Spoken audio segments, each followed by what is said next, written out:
Hello everyone, कैसे हैं आप? I hope you are doing very good. This is Manu Sharma. Warm welcome to my channel educating hand. As you know, हमारा topic चल रहा है tenses का। बहुत सारी प्रैक्टिस चल रही है एंड इसी प्रैक्टिस को कंटिन्यू करेंगे। आज प्रेजेंट परफेक्ट कंटिन्यूअस टेंस के ऊपर बेस्ड एक्सरसाइज है, एक्सरसाइज नंबर डी। ये आपकी एक्सरसाइज क्लासरूम असाइनमेंट नंबर 53 से है, मॉड्यूल नंबर 5 है एंड बुक तो आपको पता ही है, कॉम्पैक्टा से प्रैक्टिस हो रही है। So without wasting much time, let's begin.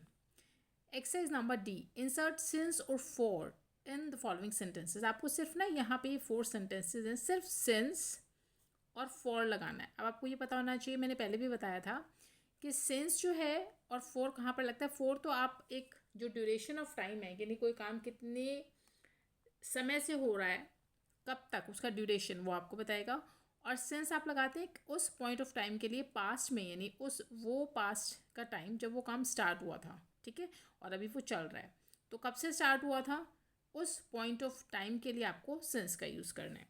Sentence number 1, we have not been receiving normal rainfall dash several years now. अब हमें कई साल हो गए हैं कि नॉर्मल जो रेनफॉल होता है वो नहीं मिल रही है। अब देखो यहाँ पे आपको एक ड्यूरेशन बताया कि कई साल हो गए, एक एग्जैक्ट टाइम नहीं है, ठीक है। बहुत साल हो गए हैं कि बहुत सालों से हमें रेनफॉल जो है नॉर्मल वो नहीं मिल रहा है, तो इसलिए आप यहाँ पे फॉर का यूज़ करें। Clear? Now sentence number 2, Sanjeev has been living in Paris 1994। अब देखिए यहाँ पे आपको exact point of time given है कि 1994 से संजीव पेरिस में रह रहा है, ठीक है। अब यहाँ पर आप सेंस लगाइए। क्लियर?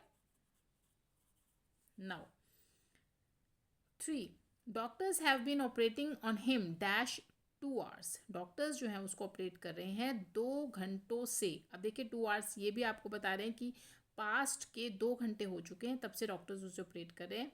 कोई एक फिक्स टाइम जो है वो आपके पास नहीं है, दैट्स वाई आप ड्यूरेशन है कि इतना टाइम हो गया ऑपरेशन करते हुए, तो आप फॉर का यूज़ करें। Now 4, Dheeraj has been working in this hotel dash February. Dheeraj जो है इस होटल में फेबररी से काम कर रहा है। अब आपको यहाँ पे बता दिया है, एक टाइम है, पॉइंट ऑफ टाइम की फेबररी से वो काम कर रहा है, तो आप यहाँ पे सिंस का यूज़ करेंगे। करेक्ट? बस यही डिफरेंस है between since and for. Now exercise number E, complete the following dialogue by using the present perfect continuous form of verbs in the brackets. आपको यही प्रेजेंट परफेक्ट कॉन्टिन्यूस टेंस को ही use करते हुए ये जो नीचे डायलॉग्स हैं, कॉन्वर्सेशन है ए और बी के बीच में, उसको आपको कंप्लीट करना है। ए ने बोला I dash try to call you since morning. देखिए वैसे तो ये जो प्रेजेंट परफेक्ट कॉन्टिन्यूस टेंसेस की पहचान यही होती है कि सिंस और फॉर आपको ज़रूर जो है वो सेंटेंस में मिलते हैं। अब यहाँ पे देखिए सिंस मॉर्निंग, सुबह हो गई है, सुबह से मैं कोशिश कर रहा हूँ तुम्हें कॉल करने की, ठीक है। तो आपको पता ही है जो प्रेजेंट परफेक्ट कॉन्टिन्यूस टेंसेस में हैज़ बीन और हैव बीन का आप यूज़ करते हैं। और जो आपकी रूट फॉर्म होती है यहाँ पे, इसकी फर्स्ट फॉर्म के साथ ये जो रूट फॉर्म है, बेस फॉर्म, इसके साथ आपको ING लगाना होता है।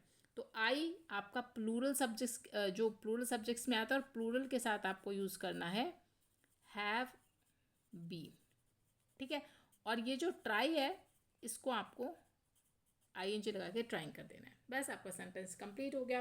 आई have been trying to call you since morning. तो बी ने बोला ओ आई एम सो सॉरी, मैं माफ़ी चाहता हूँ, आई डेंट रिसीव्ड एनी कॉल्स, मुझे कोई कॉल ही रिसीव नहीं हुई है।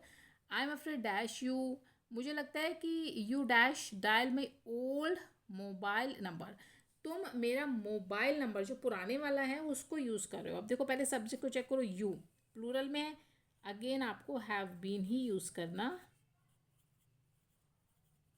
होगा।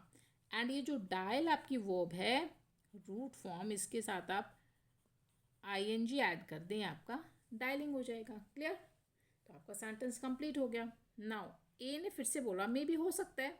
सी I dash receive regular feedback from Mohan on your studies. वैसे तो मैं मोहन से तुम्हारे बारे में मुझे रेगुलर फीडबैक्स हैं वो मिल रही हैं, तुम्हारी स्टडीज़ के ऊपर क्या चल रहा है वो फीडबैक मुझे मिल रही हैं, तो मैं रिसीव कर रहा हूँ। आई जो अगेन आई के साथ हैव बीन आएगा, अभी बताया मैंने आपको प्लूरल में आई हैव बीन। अब रिसीव जो है इसे रिसीविंग कर दें, ई को हटाकर, ठीक है। ये हो गया आपका कि I have been receiving regular feedback from Mohan on your studies. तो बी ने बोला so what feedback have you got.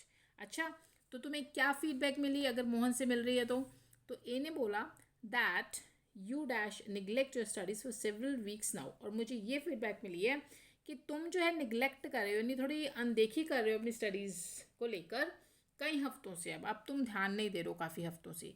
अब यू के साथ अगेन प्लूरल में आया तो आपको हैव बीन ही यूज़ करना पड़ेगा, ठीक है। और ये जो निगलेक्ट है रूट फॉर्म, इसको आईएनजी लगा दो बस, ये आपकी निगलेक्टिंग हो गया, ठीक है। आपका सेंटेंस कंप्लीट। बहुत सिंपल है, कुछ भी नहीं करना आपको। आई होप आपको क्लियर हो रहा होगा। बी, तो बी ने बोला really on the contrary I dash study more often and more regularly lately. तो जैसे उसको ये फीडबैक मोहन बता रहा था कि वो तो कई हफ्तों से अभी ध्यान नहीं दे रहा, लापरवाही कर रहा है, लेकिन बी ने बोला अच्छा लेकिन इसके विपरीत ऐसा नहीं है, मैं तो प्राय और ज़्यादा जो है रेगुलर स्टडी कर रहा हूँ, मतलब मैं तो और ज़्यादा ध्यान दे रहा हूँ। तो आई के साथ अगेन आपको हैव बीन लगाना है, एंड ये जो स्टडी है इसको क्या करना है, आईएनजी लगाकर स्टडिंग, ये जो आपकी रूट फॉर्म है इससे आप स्टडिंग करनी है, ठीक है। तो मैं तो ये आपका सेंटेंस कंप्लीट हो गया कि मैं तो बहुत ध्यान दे रहा हूँ। तो ये ने बोला डू यू मीन टू से, तुम्हारा कहने का क्या मतलब है, what Mohan dash tell me all along is false. जो मोहन ने मुझे बताया तुम्हारे बारे में वो क्या झूठ बोल रहा है। अब देखो पहले अपने सब्जेक्ट को चेक करो, मोहन, ठीक है। मोहन आपका सिंगल सब्जेक्ट है तो आपको अब हैज़ बीन का यूज़ करना पड़ेगा, क्लियर। एंड ये जो टेल है इसको क्या करना है, आईएनजी लगा दो, टेलिंग, ठीक है। ये आपका सेंटेंस कंप्लीट। तो बी ने बोला एब्सोल्युटली, बिल्कुल, not only dash I study regularly, ना केवल अब मैं रेगुलरली स्टडी कर रहा हूँ, नॉट ओनली आई, ठीक है। तो ये जो आई है अगेन इसके साथ क्या आएगा, हैव बीन। और ये जो रूट फॉर्म है स्टडी, इसको आईएनजी लगा दो, ये आपका बन गया स्टडिंग, ठीक है। ना केवल मैं रेगुलरली स्टडी कर रहा हूँ, I dash get excellent marks in test too, बल्कि मैं टेस्ट जो हो रहे हैं उनमें भी मेरे एक्सीलेंट मार्क्स जो हैं वो आ रहे हैं, मुझे मिल रहे हैं। आई आ गया अगेन, इसके साथ आपको फिर से हैव बीन ही लगाना पड़ेगा प्लूरल में। अब तो आपको ये पता ही चल गया होगा कि किसके साथ सिंगुलर जो सब्जेक्ट्स हैं उनके साथ has been, and plural subject के साथ आपको हैव बीन लगाना है। अब ये जो गेट है ना, इसको आईएनजी लगा के कर दो गेटिंग, ठीक है। ये हो गया आपका। मैं तो एक्सीलेंट मार्क्स ले रहा हूँ टेस्ट में भी।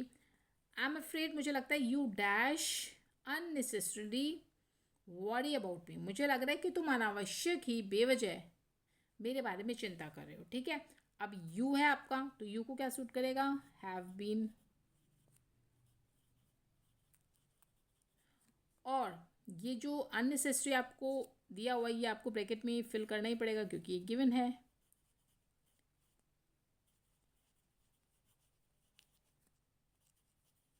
ठीक है। अब ये जो वर्ब है वरी, ठीक है, रूट फॉर्म, इसको आईएनजी लगा दो तो आपका ये बन गया वरिंग, कि तुम अननेसेसरीली मेरे बारे में चिंता कर रहे हो, मुझे ऐसा लगता है, क्लियर।